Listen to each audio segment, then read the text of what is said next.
Hello student, हमारा new topic है quadratic equation. Quadratic equation class 10 में बहुत ही इंपॉर्टेंट लेसन है ना। और इसका जो इंपॉर्टेंस है ना वो आपकी क्लास 11 में भी खत्म नहीं होगा ना। क्लास 11 में भी क्वाड्रेटिक इक्वेशन के नाम से एक लेसन ही है। तो जो क्वाड्रेटिक इक्वेशन की जो सीमा है वो बहुत बड़ी है। और ना मैथमेटिक्स में, अलजेब्रा में इसका जो है ना बहुत महत्व है ना, बहुत महत्व है, बहुत ही ज्यादा यूजफुल है और वेरी इंपॉर्टेंट है ना, बहुत ही ज्यादा इंपॉर्टेंट लेसन है। क्योंकि इसका जो यूज है, और बच्चे ना, कई बच्चे क्वाड्रेटिक इक्वेशन के नाम से घबराते भी है ना, घबराते हैं क्योंकि उनको समझ ही नहीं आता कि इसमें करना क्या होता है। ठीक है, तो हम क्लास 10th में जो क्वाड्रेटिक इक्वेशन है इसको बढ़िया बेसिक से लेंगे। अगर आपने पॉलिनॉमियल के पूरे लेक्चर देखे होंगे, अगर आपने पॉलिनॉमियल आपको अच्छे से आता होगा तो आपको क्वाड्रेटिक इक्वेशन में कोई तकलीफ होने वाली नहीं है। पर जिनको अगर पॉलिनॉमियल में भी तकलीफ है तो क्वाड्रेटिक इक्वेशन में भी क्या आएगी, थोड़ी सी उनको तकलीफ आ सकती है। बट हम क्या करेंगे ना, बेसिक से स्टार्ट करेंगे जिसके वजह से आप लोग के अंदर कोई तकलीफ नहीं आएगी। ठीक है, तो चलो स्टार्ट करते हैं, क्वाड्रेटिक इक्वेशन स्टार्ट करते हैं। सबसे पहली बात ना, हम लोग आज क्या करते हैं ना, क्वाड्रेटिक इक्वेशन का इंट्रोडक्शन देख लेते हैं कि क्वाड्रेटिक इक्वेशन होता क्या है ना। तो अपन पहली बात कर लेते हैं कि इंट्रोडक्शन है ना, हम लोग इंट्रोडक्शन देख लेते हैं भी क्या है। तो इंट्रोडक्शन में ना पहली बात आ जाएगी कि क्वाड्रेटिक इक्वेशन की डेफिनेशन क्या होती है ना, डेफिनेशन क्या होती है। तो इंपॉर्टेंट यही है कि डेफिनेशन क्या होती है ना। तो डेफिनेशन जो है वो देखो, एग्जाम में तो डेफिनेशन पूछने वाली नहीं है, फिर भी हमको पता होना चाहिए कि क्वाड्रेटिक इक्वेशन क्या होता है। ठीक है, तो जैसे कि हम लोगों ने डिस्कस किए थे कि पॉलिनॉमियल था और हमने क्वाड्रेटिक नाम ना पॉलिनॉमियल में भी सुने। क्या सुने? क्वाड्रेटिक पॉलिनॉमियल के वजह से जानते हैं ना। तो इसका मतलब ना, जो पॉलिनॉमियल होती थी वो किस फॉर्म में होती थी? पी ऑफ एक्स के फॉर्म में होती थी। किस फॉर्म में होती थी?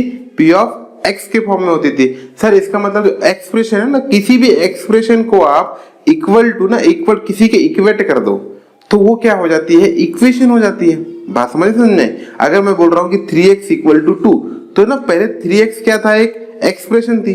2 भी क्या थी? एक एक्सप्रेशन थी। दोनों एक्सप्रेशन के बीच में मैंने क्या लगा दिया? इक्वल का साइन लगा दिया। तो ना वो क्या है, एक्सप्रेशन ना होके किस में कन्वर्ट हो गया? इक्वेशन में कन्वर्ट हो गया। बात समझ में उम्मीद है कि आपको समझ में आ रहा होगा ना। आगे चलते हैं, अब क्वाड्रेटिक इक्वेशन क्या होता है ना वो देख लेते हैं ना। क्वाड्रेटिक इक्वेशन क्या होता है वो देख लेते हैं। एनी इक्वेशन है ना, any equation of form p of x equal to 0। Sir आप ये लिख दिए कि कोई भी इक्वेशन जो होगी वो कौन से फॉर्म में होगी? p of x equal to 0 होगी। तो ये क्वाड्रेटिक है? नहीं। क्यों? वेयर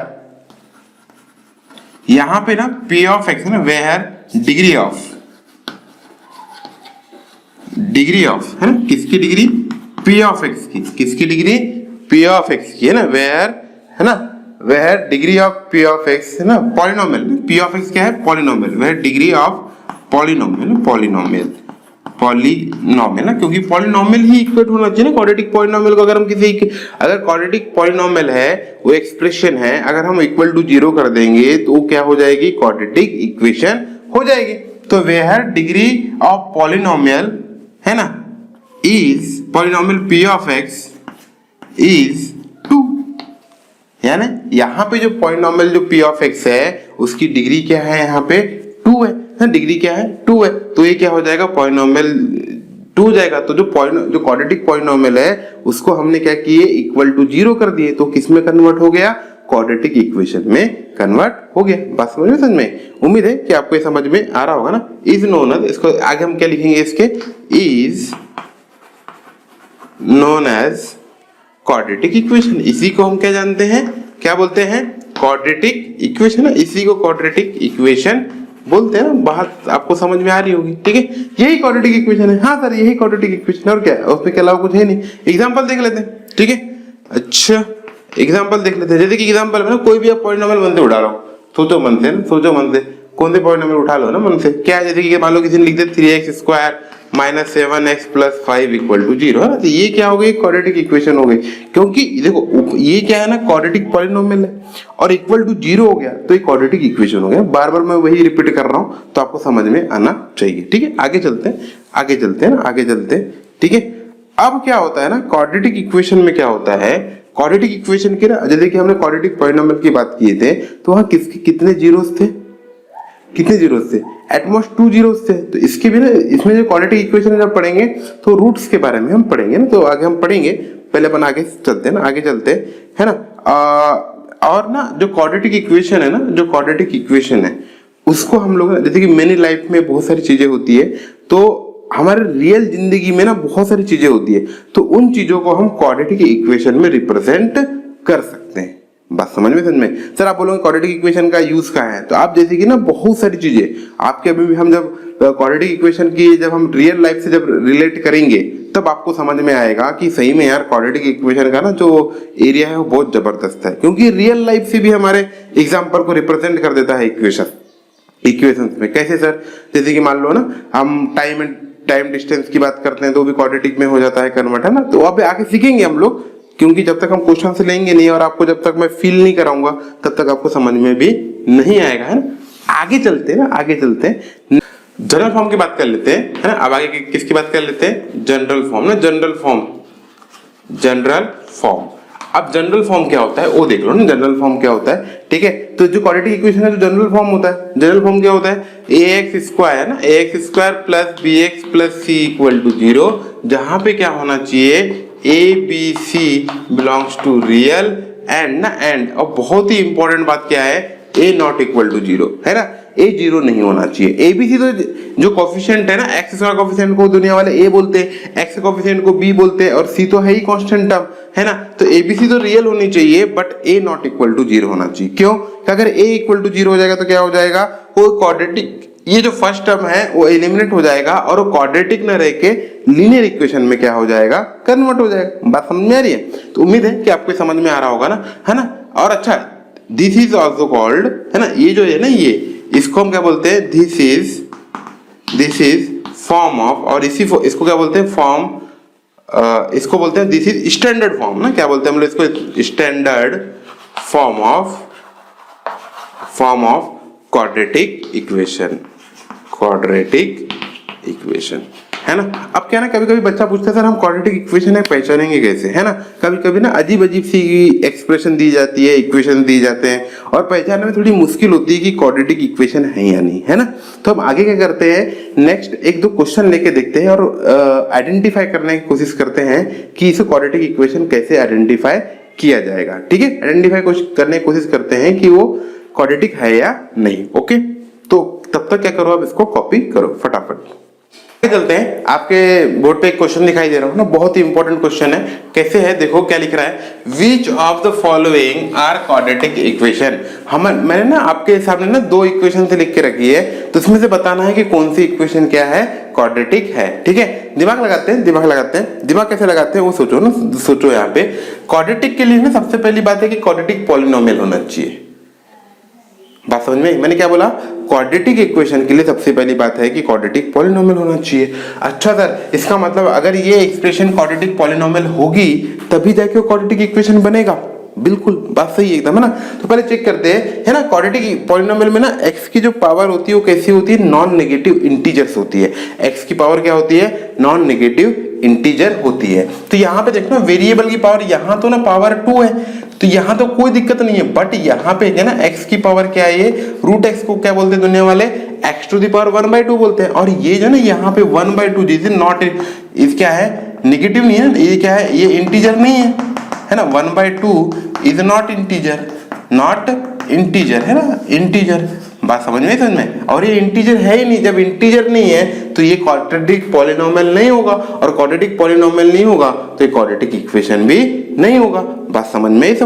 तो ये बात समझ जाएगी कि ये जो क्वाड्रेटिक इक्वेशन है, इट इज नॉट क्वाड्रेटिक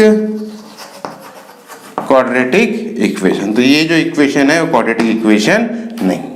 उम्मीद है आपको समझ में आया होगा। अच्छा सर, इसको देख लेते हैं। सर यहाँ तो देखो ना, इसकी डिग्री 1 दिख रही है, यहाँ नीचे -1 दिख रही, मतलब अगर जाए तो अगर ऊपर लेके जाए तो -1 दिख रही है ना। ऐसा नहीं है ना, इसको पहले सिंप्लीफाई किया जाएगा। पहले सिंप्लीफाई करने का मतलब है इसको क्रॉस मल्टीप्लाई किया जाएगा, तो ये हो जाएगा x² + 1 डिवाइडेड बाय x = 1। अब क्रॉस किया जाएगा तो एक्स स्क्वायर प्लस 1 डिवाइड में तो मल्टीप्लाई में चला जाएगा एक्स, और सबको एक तरफ लेके आया जाएगा और इसको प्यार से ना स्टैंडर्ड फॉर्म में लिखा जाएगा इक्वल टू 0। तो देखो ना यहाँ पे जो एक्स की वेरिएबल है क्या हुआ है, नॉन नेगेटिव इंटीजर है और कोफिशिएंट भी क्या है, रियल है। इसका मतलब क्या हो जाएगा, इट इज क्वाड्रेटिक इक्वेशन, और ये क्या है हमारी क्वाड्रेटिक इक्वेशन है ना। है, उम्मीद है कि आपको क्या आ रहा होगा, समझ में आ रहा होगा। ठीक है, आगे चलते हैं। नेक्स्ट टॉपिक है हमारा root of a quadratic equation. Sir roots क्या होते हैं, रूट्स का मतलब क्वाड्रेटिक इक्वेशन के रूट क्या होते हैं। जनरली हम बात करें सॉल्यूशंस की, ठीक है। तो सबसे पहले समझते हैं क्वाड्रेटिक इक्वेशन क्या होता है, ठीक है। तो सबसे पहले आते हैं हमारे पास पहली बात है कि जो क्वाड्रेटिक इक्वेशन जो होता है ना, क्वाड्रेटिक इक्वेशन क्या होता है, ax square plus bx plus c equal to 0। बात समझ में, ठीक है। अगर ना हम x की ना दुनिया में ना बहुत सारी वैल्यूज होगी, दुनिया में ना x की बहुत सारी रियल वैल्यूज होगी। मान लो ना एक रियल वैल्यू क्या है, अल्फा है। Let x equal to alpha where alpha belongs to real, ठीक है। अल्फा बिलोंग्स टू रियल, मतलब अल्फा की वैल्यू क्या है, रियल है, वेयर अल्फा इज रियल। इस बात को लिख लेता हूँ, या ऐसा कईयों को ये नहीं समझ रहा होगा ना, ये मैं इस बात को लिख देता हूँ, अल्फा इज रियल है ना। इसका मीनिंग कई लोगों को समझता नहीं होगा। ये साइन किसका होता है बेटा, बिलोंग्स टू का होता है। ये real are for real set है, मतलब अल्फा जो है वो रियल वैल्यू है, ठीक है। Alpha is real. तो अगर एक्स की कोई वैल्यू अल्फा है और अल्फा एक रियल वैल्यू है, जब मैं ये कर रहा हूँ ना, पुट कर रहा हूँ, if late x equal to alpha, if a into alpha square plus b into alpha plus c equal to 0 आ जाए। जिस दिन मैं इस इक्वेशन में अल्फा की वैल्यू रख दूं और इसकी वैल्यू मुझे पूरी इक्वेशन की वैल्यू क्या मिल जाए, है ना, क्या मिल जाए, 0 मिल जाए, देन ना उस दिन क्या हो जाएगा, देन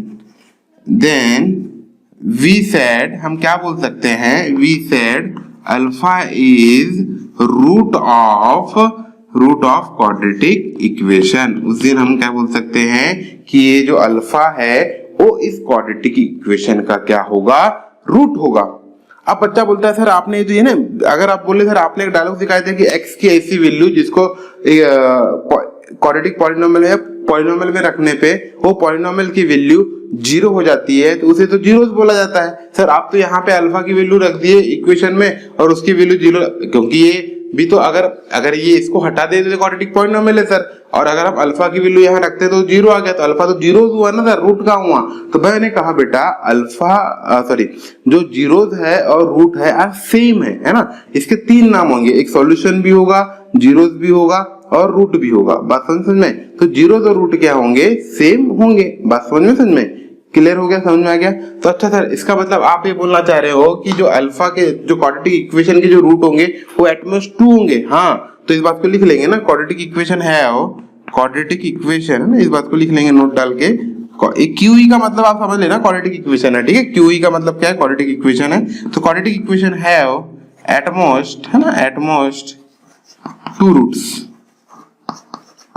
रूट्स है ना। बात समझ में 2 रूट्स, ज्यादा से ज्यादा कितने रूट्स हो सकते हैं, 2 से ज्यादा नहीं हो सकते ना, 2 से ज्यादा बिल्कुल नहीं हो सकते।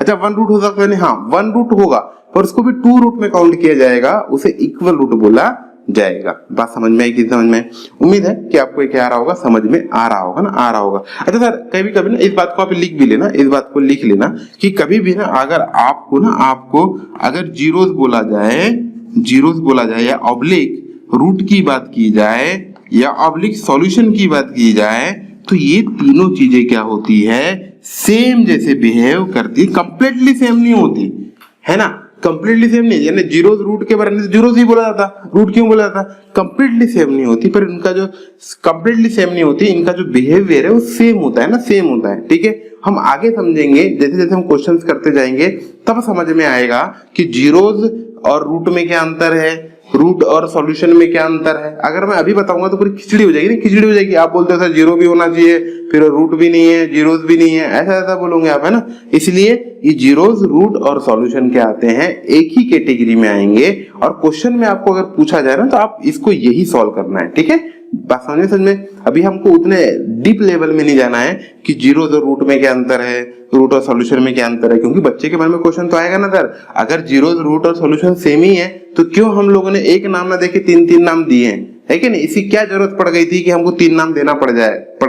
तो है ना, अगर हम धीरे धीरे आपको समझ में आ जाएगा। आप अभी मेरे क्वाड्रेटिक इक्वेशन के लेक्चर देखते रहिए, मैं आपको एक दिन एक्सप्लेन कर आपको खुद ही पता चल जाएगा कि रूट्स और जीरोस में क्या अंतर है।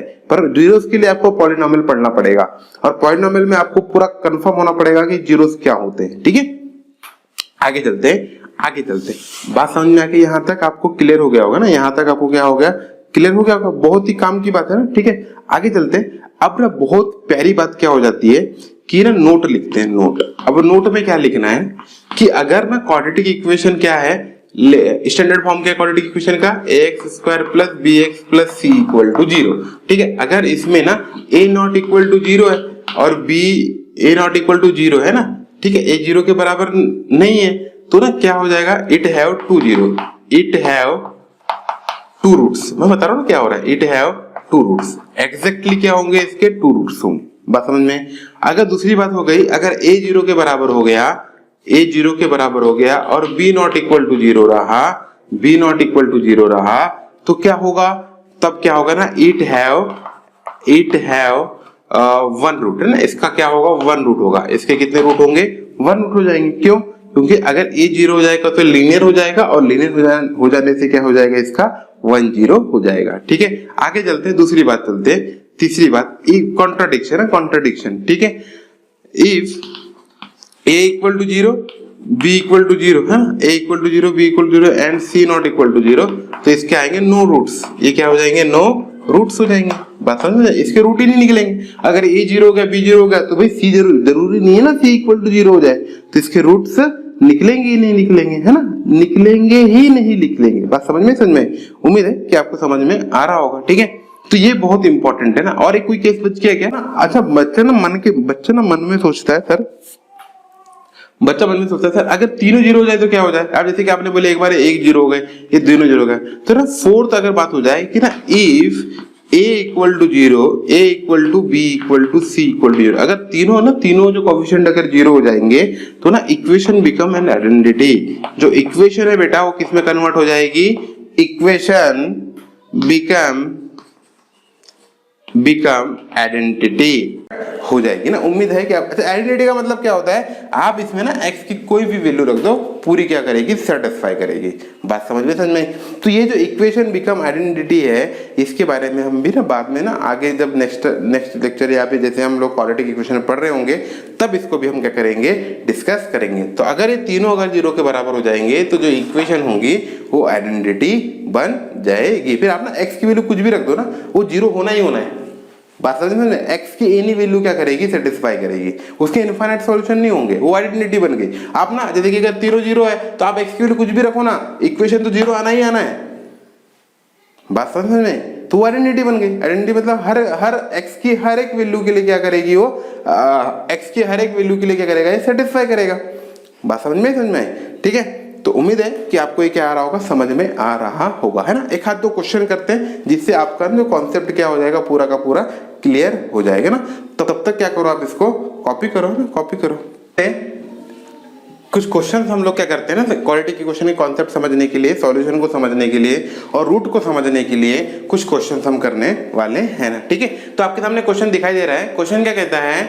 Determine whether the given values are solution of the given equation और नॉट। यहाँ पे हमारे पास क्वाड्रेटिक इक्वेशन गिवन है और x की कुछ वैल्यूज गिवन है। हमें चेक करके बताना है कि वो जो वैल्यू है x की, वो उस इक्वेशन का सॉल्यूशन है या नहीं। बात समझ में? ठीक है, तो चेक कर लेते हैं। सॉल्यूशन होने का मतलब क्या होगा? जिस दिन मैं ना इस इक्वेशन में x की वैल्यू रखूंगा तो उस दिन मुझे ये जो वैल्यू है वो क्या आनी चाहिए? 0 आना चाहिए ना। तो बस कुछ नहीं, कर लेते हैं फटाफट। तो है ना, टेकिंग ऐसे इसमें ना हमको LHS इक्वल टू क्या बताना होता है? RHS बताना होता है। तो हम लोग क्या करेंगे ना, टेकिंग LHS ले लेंगे। टेकिंग LHS, तो LHS क्या है अपने पास बेटा? 3x square plus 2x minus 1 और पुट कर देंगे। क्या पुट कर लेंगे? x इक्वल टू 1/3, क्योंकि मुझे क्या बताना है कि 1/3 इसका सॉल्यूशन है या नहीं है। तो सॉल्यूशन होगा तो ये जो LHS की वैल्यू क्या आ जाएगी? 0 आ जाएगी, और नहीं होगा तो नहीं आएगी। बात समझ में? तो पुट x इक्वल टू 1/3, तो इक्वल टू आ जाएगा 3 into 1/3 square plus 2 into 1/3 minus 1। तो ना ये आ जाएगा 3 और 1/3 क्या हो जाएगा? 9 हो जाएगा प्लस 2/3 माइनस 1, ये कट गया ना 3 से, ये 1/3 प्लस 1/3 1 माइनस 1, तो ये आ गया 0, हैंस है ना, और ये क्या हो गया RHS इक्वल टू 0, तो हैंस क्या हो जाएगा, देयरफॉर हैंस क्या दिख रहा है बेटा कि LHS इक्वल टू है ना, हमारे पास क्या आ गया LHS इक्वल टू RHS है ना, आपको दिख ही रहा है कि LHS की वैल्यू भी 0 आई और RHS तो 0 है ही है, इसका मतलब क्या हो जाएगा x equal to 1/3, therefore x equal to 1/3 is a solution है ना, इज अ सॉल्यूशन, तो x इक्वल टू 1/3 क्या होगा, उसका सॉल्यूशन होगा है ना। अब देखो सॉल्यूशन ना हमसे पूछा है तो एक सॉल्यूशन भी हो सकता था। आगे चलते हैं नेक्स्ट क्या कहता है वो देखते हैं। इसका तो एक ही सॉल्यूशन आया है ना, वैसे दूसरे भी आ सकते हैं पर हमको सिर्फ पूछा है, ठीक है। नेक्स्ट देखते हैं, वही काम कर लेते हैं, टेकिंग LHS और LHS क्या है हमारे पास ax² minus 3abx plus 2b²। अब क्या करेंगे, पुट कर देंगे बेटा, क्या पुट करना है, x इक्वल टू a/b, तो पुट कर लिए x इक्वल टू a/b है ना, उम्मीद है आपको समझ में आ रहा होगा। तो a² इंटू है ना x² करेंगे तो a²/b² है ना, माइनस 3ab इंटू ना यहाँ पे आ जाएगा a/b प्लस 2 इंटू b²। बस जहां जहां x था वहां वहां क्या करना है अपने को a/b रखना है, ठीक है। उम्मीद है आपको समझ में आएगा। आगे चलते हैं ना, आगे चलते हैं तो ये क्या हो जाएगा, अगर अपन ऐसा रखे थे मान लो तो ये हो गया a⁴ डिवाइडेड बाई b² हो गया है ना, माइनस ना माइनस, ये देखो b से b क्या हो गया, कैंसिल आउट हो गया, और ये कैंसिल आउट हो जाएगा तो क्या हो जाएगा 3a² हो गया, प्लस का कितना आ गया 2b² आ गया। बात समझ में तो ना अब क्या करते हैं ना, अब और सिंप्लीफाई करते हैं ना, ये a² है ना, a² याद रखना, ठीक है। अब कैसे सिंप्लीफाई करेंगे सर, सिंप्लीफाई करने का एक तरीका होगा है ना, ठीक है। क्वेश्चन बराबर है, बिल्कुल है a²/b², ठीक है, बहुत सही बात आ गई। अच्छा सर ऐसा है, हाँ आप देखो ना, इसको सिंप्लीफाई कर लेते हैं, आगे सॉल्व करते हैं, तो b² से मल्टीप्लाई करते हैं तो ये कितना हो जाएगा a⁴ minus 3a² b² plus 2b⁴ divided by क्या आ गया b² आ गया ना। इसकी जन्मों जन्मांतर की इसकी वैल्यू क्या नहीं होने वाली है, 0 नहीं होने वाली है, तो इसकी 0 वैल्यू हो ही नहीं सकती। इसका मतलब क्या हो गया, LHS not equal to RHS, LHS किसके बराबर नहीं है, RHS के बराबर नहीं है। बात समझ में। अब क्वेश्चन दूसरा देखते हैं। नाउ आप क्या करते हैं, पुट करते हैं ना, नाउ पुट, अब क्या पुट करके देखते हैं, x इक्वल टू b/a है ना, ये तो सॉल्यूशन नहीं है क्योंकि LHS इक्वल टू बराबर नहीं है, क्योंकि यहाँ पे LHS RHS के बराबर नहीं है। अब क्या पुटअप करके देखते हैं, b/a पुटअप करके देखते हैं, तो क्या आ जाएगा a² into b²/a² minus 3ab into b/a plus 2b²। देखो ना a से कैंसिल आउट हो गया, यहाँ से a² कैंसिल आउट हो गया, तो क्या बचेगा b² minus 3b² plus 2b²। तो ये कितना हो गया बेटा 3b² माइनस 3b², तो ये आ गया 0। तो इधर क्या दिख रहा है हम लोग को कि जो LHS है वो किसके बराबर आ गया, RHS के बराबर आ गया ना, आ गया। तो अपन क्या बोल सकते हैं, हम क्या बोल सकते थे है ना, हैंस जो है हैंस, ठीक है, a/b is not solution but b/a is a solution, उम्मीद है कि आपको यहाँ तक समझ में आया होगा। तो कैसे चेक करते हैं, कभी क्वेश्चन आपको बुक वाला कोई भी क्वेश्चन दे दिया और चेक करो, बोला कि इसका सॉल्यूशन है या नहीं, तो बस कुछ क्या करना है, हमको जो सॉल्यूशन है या नहीं उसकी वैल्यू इक्वेशन में रख देनी है, और रखने के बाद चेक करना है कि उसकी वैल्यू 0 आ रही है या नहीं आ रही। अगर 0 आ रही है तो सॉल्यूशन है, और 0 नहीं आ रही है तो सॉल्यूशन नहीं है, ठीक है। तो आप इसे कॉपी करिए, फिर आगे चलते हैं ना, आगे चलते हैं नेक्स्ट क्वेश्चन की ओर चलते हैं। हमारे सामने नेक्स्ट क्वेश्चन है। नेक्स्ट क्वेश्चन क्या कहता है, find the value of k। हमें क्या करना है, k की वैल्यू निकालना है, ठीक है। For which the given value is the solution of the equation, यानी हमारे पास एक इक्वेशन गिवन है और उसमें एक x की वैल्यू भी गिवन है, और ये कह रहा है कि जो x की जो वैल्यू गिवन है वो इसका सॉल्यूशन है। बस समझ में। इसका मतलब अगर x की वैल्यू 1 इसका सॉल्यूशन है तो x इक्वल टू 1 इस इक्वेशन पे रखने पे हमें क्या वैल्यू मिली होगी, 0 मिली होगी। बात समझ में। और यहाँ पे देखो अननोन वेरिएबल क्या है, k, जिससे क्या हो जाएगा ना, k की वैल्यू फाइंड आउट हो जाएगी। तो इस बात को लिख लेते हैं ना, इस बात को लिख लेते हैं। तो if x equal to 1 is a solution of equation, then direct करेंगे x की जगह 1 रख देंगे तो 1 square plus k into 1 plus 3 equal to 0 है ना। तो 1 का स्क्वायर तो 1 ही होगा, प्लस k इंटू 1 k ही होगा, प्लस 3 इक्वल टू 0 हो जाएगा। तो k प्लस 4 इक्वल टू कितना हो जाएगा, 0 हो जाएगा। तो k की वैल्यू कितनी आ जाएगी, -4। तो बस हो गया खत्म। इतना आसान है सर, हाँ बस इतना ही आसान है। और क्या सॉल्यूशन है, मतलब उसकी वैल्यू उस इक्वेशन में रखने पे उसकी इक्वेशन की वैल्यू क्या आ जाएगी, 0 आ जाएगी, उस इक्वेशन को सेटिस्फाई करेगी। बात समझ में आई कि नहीं समझ में? सेम सर, इसका मतलब आप ये बोलना चाह रहे हो कि इसमें x इक्वल टू a रख दूंगा, किसमें, इस इक्वेशन में, हाँ रख दो, है ना। इस बात को लिख लेंगे, if x equal to a is a solution of equation, है ना, सॉल्यूशन ऑफ इक्वेशन, देयरफॉर क्या हो जाएगा, जहां जहां x है वहां वहां क्या हो जाएगा, a आ जाएगा। Therefore a square minus a into a plus b plus k equal to 0। Multiply कर लो, a square minus a B plus k equal to 0। ये k है ना, k, a स्क्वायर से a स्क्वायर क्या हो रहा है, कैंसिल आउट हो जा रहा है। तो k इक्वल टू ना माइनस a भी उधर चला जाएगा तो प्लस का a भी आ जाएगा। तो k की वैल्यू कितनी आ गई, a प्लस b आ गई, खत्म। इतना आसान है, ठीक है, कोई बड़ी बात ही नहीं थी। क्या करना था, बस इक्वेशन में x की वैल्यू a रखना था। इक्वेशन में x की वैल्यू a रखने पे इक्वेशन सॉल्व करना है। तो आपको ना एक अननोन वैल्यू k थी जो वेरिएबल था, उसकी वैल्यू मिल गई। तो हमें क्या पूछ रहा था क्वेश्चन वाला, k की वैल्यू से पूछ रहा था कि नहीं पूछ रहा था? बस समझ में, ठीक है। बहुत ही आसान क्वेश्चन है क्वाड्रेटिक के। अगर समझ में आ गया तो बहुत मजा आता है, नहीं आया तो कुछ मजा नहीं आता, ठीक है। तो आगे चलते हैं, नेक्स्ट क्वेश्चन की ओर चलते हैं।